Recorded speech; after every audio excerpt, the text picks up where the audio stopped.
Hello aspirant. आज हम UPSC के तमाम पेपरों के बारे में जानकारी प्राप्त करेंगे, क्योंकि हमें ये तो पता होता है जीएस के 4 पेपर हैं। निबंध का पेपर होता है और क्वालिफाइंग नंबर होता है, लेकिन उनमें से हमें ये पता नहीं होता मतलब कितने क्वेश्चन आते हैं या कितने नंबर के आते हैं। ये पता रहता है 250 अंक के मतलब रहते हैं हमारे चारों पेपर। इसी के बारे में हम आज जानकारी प्राप्त करेंगे। तो हम उसी क्रम में पहला स्टार्ट करते हैं निबंध से। निबंध का जो होता है समय वो 3 घंटे का होता है पेपर का। 3 घंटे में हमें 2 निबंध देने होते हैं और दोनों निबंधों में 1000 से 1200 शब्दों का लिखना होता है, जिसका अंक कितना होता है मतलब 125। तो 2 क्वेश्चन होते हैं, इस हिसाब से 125 इंटू 2 तो 250 250 अंक का ये निबंध का हो गया है। अब बात करते हैं जीएस पेपर फर्स्ट की। ठीक है, जीएस पेपर फर्स्ट का भी समय भी 3 घंटे का होता है।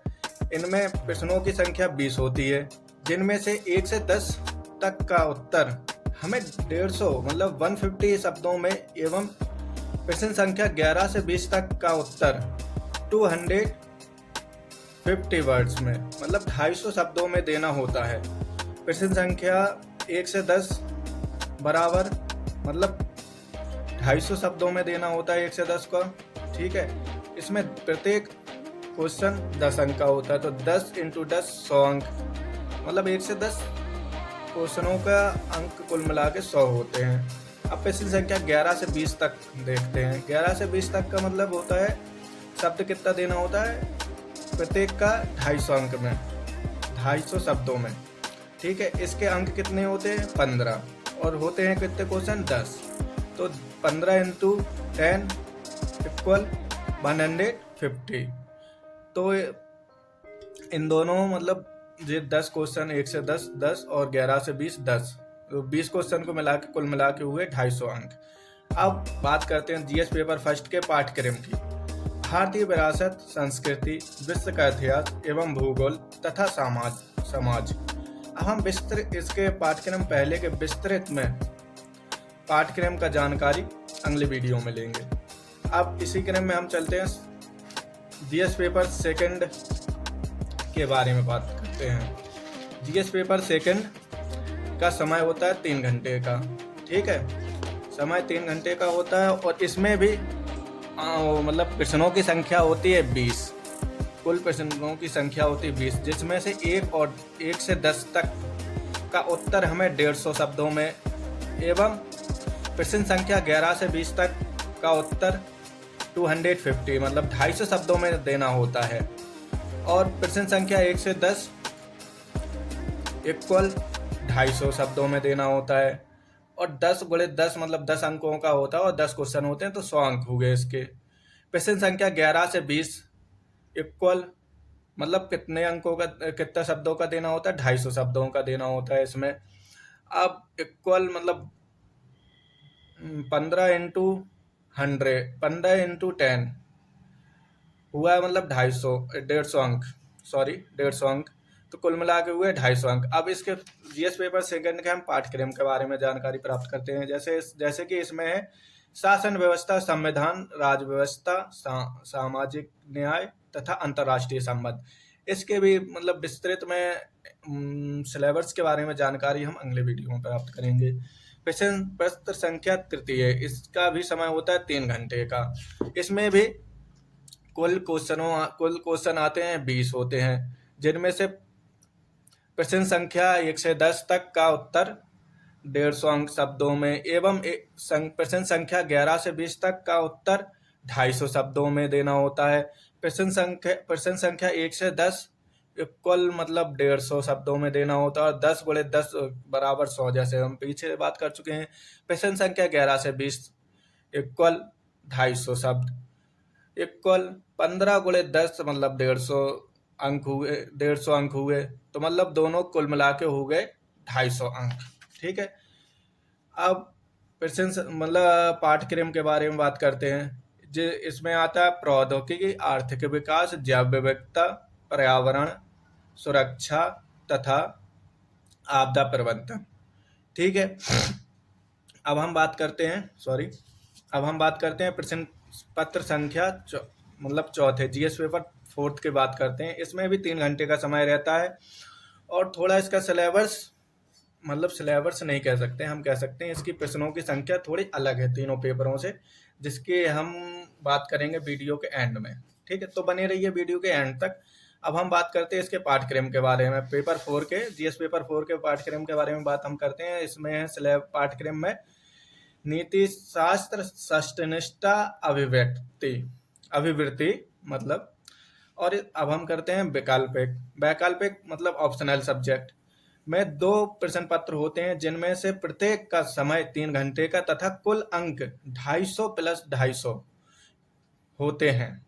अर्थात वैकल्पिक विषय के दोनों प्रश्न पत्र के कुल अंक 500 होते हैं। मतलब 250 का पेपर फर्स्ट होगा, 250 का पेपर सेकंड होगा। ऑप्शनल के जो कोई भी मतलब हम जैसे हिंदी साहित्य, हिंदी लिटरेचर लेते हैं या फिर मतलब ज्योग्राफी लेते हैं या हिस्ट्री लेते हैं, कोई भी मतलब जो आपके इंटरेस्ट जिसमें हो, और ऑप्शनल अच्छे से चॉइस करना, क्योंकि ये स्कोरिंग सब्जेक्ट होता है।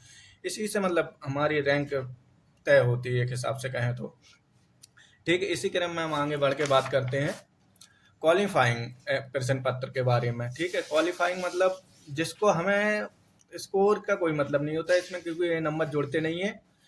और क्वालिफाइंग मतलब होता है इसमें 2 पेपर होते हैं। ठीक है, प्रथम पेपर मतलब अंग्रेजी भाषा का होता है, वो कंपलसरी होता है, सभी को देना होता है। ठीक है, द्वितीय मतलब क्वालिफाइंग के 2 पेपर होते हैं। तो द्वितीय पेपर में हिंदी या संविधान की 8वीं अनुसूची में शामिल कोई भाषा, मतलब कोई भी भाषा हम ले सकते हैं, हिंदी हुई या तमिल हुआ या कोई भी जिसमें आपको सहूलियत या मतलब कह सकते हैं सरलता प्राप्त हो, जो जिससे आप हैबिचुअल हो, तो वो भाषा ले सकते हैं हम, क्योंकि क्वालिफाइंग होता है, इसका कोई रोल नहीं होता रिजल्ट में। लेकिन हाँ, एक बात याद रखना, अगर क्वालिफाइंग एग्जाम में आपने क्वालिफाई नहीं कर पाया, जैसे कि हम 25% अंक नहीं ला पाए 300 में से, तो 25% 300 का 25% हुआ 75 अंक। अगर हम 75 अंक नहीं ला पाए तो हम क्वालिफाइंग नहीं हो पाए, तो हमारी कोई भी कॉपी चेक नहीं होगी, ना तो निबंध की होगी, ना जीएस फर्स्ट की होगी, ना जीएस सेकंड की होगी, ना जीएस 4 की होगी। ठीक, कोई भी नहीं होगा ना, ऑप्शनल की तो फिर ऑप्शन नहीं होगी। तो एक हिसाब से कहें तो क्वालिफाइंग पेपर हमारे लिए बहुत आवश्यक भी है, और कहें तो बहुत सिंपल भी है। मतलब अगर तैयारी अच्छे से कर ली तो कोई बात नहीं, इसमें कोई ज़्यादा कुछ करना नहीं होता है, अपने आप हो जाता है। अगर हाँ, लेकिन तैयारी करना होता है इसमें भी, नहीं तो इंसान मतलब कई लोग ऐसे होते हैं जो क्वालिफाइंग नहीं हो पाते हैं, जीएस पढ़ते रहते हैं। मतलब हर चीज़ पे ध्यान देना चाहिए, इंग्लिश में भी ध्यान देना चाहिए, हिंदी में भी, मतलब कोई भी सब भाषा ले सकते हैं, लेकिन पूरी जानकारी रखनी चाहिए कि तभी हम मतलब बिगिनिंग से एंड तक पहुंच सकते हैं। वरना बीच में तो 10-10 साल से लोग कर रहे हैं तो कुछ फायदा नहीं होता है इससे। तो हम आ जाते हैं अपने पाठ्यक्रम के बारे में। तो मतलब प्रश्न पत्र प्रथम एवं द्वितीय दोनों में 300 अंक का 25% यानी 75 नंबर के परिणाम स्वरूप आप क्वालिफाई हो जाते हैं। बिना क्वालिफाइंग पेपर में 75 अंक प्राप्त किए, ठीक है, आप मुख्य परीक्षा के प्रश्न पत्रों का परीक्षण करने के योग्य नहीं हो सकते हैं। जैसा कि हम बता चुके हैं, क्वालिफाइंग पेपर हमें क्वालिफाई करना होता है, तभी हमारी आगे की प्रोसेस स्टार्ट होगी। देखो, क्वालिफाइंग पेपर मतलब इसका मतलब हुआ क्वालिफाइंग पेपर है, तो अगर ये हमने क्वालिफाई कर लिया है, मतलब पूरा अगर कर लिया है, तो इसके बाद हम जो मतलब अच्छा करेंगे ना, तो उसमें जो है जीएस पेपर है ना, चारों मतलब 250 इंटू 4 करेंगे तो 1 के हो जाएंगे, मतलब 1 के मतलब 1000 हो जाएंगे। ठीक है, निबंध का होगा 250 का। जैसे कि दो निबंध लिखने होते हैं हमें, 125 का एक लिखना होता है, एक 125 का, दो मतलब 125 के लिखने होते हैं, और इसके अंक मतलब शब्दों की संख्या होनी चाहिए 1000 से 1200 तक के। ठीक है, और समय तो वो 3 घंटा हर पेपर में ही है। वैकल्पिक प्रश्न पत्र, ठीक है, इसका क्या होता है, पहला पेपर होता है 250 अंक का, दूसरा पेपर होता है 250 अंक का, तो कुल मिला के हो गए 500 अंक। तो इन सब का हम टोटल करते हैं तो कितना होता है, कुल अंक इक्वल होता है 1750। ठीक है, अब 1750 और यूपीएससी के जो है मतलब रिजल्ट आता है वो आता है 2025 तक का। तो हमारा जो व्यक्तित्व परीक्षण या इंटरव्यू कह सकते हैं या साक्षात्कार कह सकते हैं, साक्षात्कार हमारा होता है 2000 मतलब सॉरी 2000 नहीं 275 नंबर का। ठीक है, तो कुल मिला के कितना हुआ 2025। तो हमें 2025 में 50 to 60% अगर स्कोर कर लिए तो हम अच्छी एक रैंक अचीवर हो सकते हैं। ठीक है, अब जैसा कि हमने कहा था वीडियो के बीच में कि पेपर 4 की हम बाद में बात करते हैं, तो हम आ जाते हैं पेपर 4 पर। ठीक है, अब हम पेपर 4 की बात करते हैं। तो प्रश्न पत्र चतुर्थ, इसका भी समय है जैसा कि हम शुरू से कहते आ रहे हैं 3 घंटे का रहता है, लेकिन इसमें क्वेश्चनों की संख्या अलग रहती है। ठीक, और नंबर भी अलग रहते हैं और इसमें थोड़ा अच्छा रोल होता है इसका। बहुत से लोग ऐसे होते हैं GS paper first, GS paper second, GS paper third, तीनों मतलब बहुत अच्छे से करते हैं, बहुत मतलब नो डाउट बहुत अच्छे से पढ़ लेते हैं, लेकिन जीएस पेपर 4 पर ध्यान नहीं देते हैं, जो कि हमारे मतलब कुछ ही समय पहले जुड़ा है, कुछ ही सालों पहले जुड़ा है।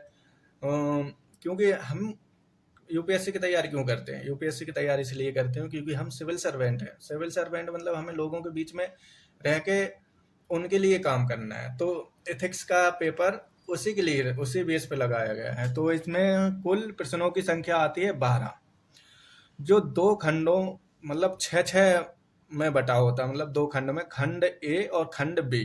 ठीक है, खंड ए में 6 क्वेश्चन आते हैं और खंड बी में 6 क्वेश्चन आते हैं, जैसा कि आपको हम पहले बता चुके हैं। इसमें कुल 12 क्वेश्चन होते हैं। ठीक है, अब खंड का में 6 क्वेश्चनों में मतलब प्रत्येक 6 में से दो दो और एक में 3 क्वेश्चन आते हैं। तो इनका मतलब प्रत्येक का नंबर होता है 10।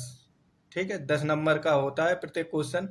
तो 6 दूनी 12 और 1 13, तो मतलब 130 अंक का वह हो गया। तो खंड का में आते हैं क्वेश्चन 6 में से आते हैं, 6 के अंदर आते हैं का और खा में 2-2, तो हो गया 6 दूनी 12 और एक में आ जाता है, 6 में से किसी एक में आ जाएगा, मतलब 2 की जगह 3 क्वेश्चन आ जाएंगे, तो हो जाएगा 13। तो 13 गुणे 10 मतलब 130 क्वेश्चन। ठीक है, अब आ जाते हैं खंड बी पे। खंड बी के बाकी 6 प्रश्न केस स्टडी कॉम्प्रिहेंशन विस्तृत आते हैं। मतलब इसमें एक पैराग्राफ दे दिया जाएगा या कुछ भी दे दिया जाएगा, उसमें पूछ लिया जाएगा कि इस पर आपकी मतलब इस क्या करोगे, मतलब इथिकल होता है, जो मानवता या मतलब कुछ भी जो समाज से जुड़ा होता है ना, उसी से रिलेटेड कुछ पूछ लिया जाएगा। तो इसमें प्रत्येक की 20 क्वेश्चन आते हैं, 20 अंक के होते हैं। मतलब इसमें 6 क्वेश्चन होते हैं और 20 अंक के होते हैं। ठीक है, प्रत्येक मतलब 6 क्वेश्चन होते हैं, 20-20 के अंक के होते हैं। तो 6 गुणे 20 हो गया, 6 दूनी 12, तो हो गया कितना 120। ठीक है, 6 गुणे 20 बराबर 120। अब हम 130 ए मिलाते हैं, 120 ए मिलाते हैं, कुल अंक कितना हो गया 250। ठीक है, पेपर 4। तो यही हमारा पेपर 4 कंप्लीट होता है। मतलब अभी हम पेपर 4 की जैसे कि सिलेबस की हमने पहली बात कर ली है, तो ठीक है फिर। Hey aspirants, subscribe my YouTube channel UPSC Aspirant, then press the bell icon and select all ताकि कोई भी Hey aspirants, subscribe my YouTube channel UPSC Aspirant, then press the bell icon and select all ताकि कोई भी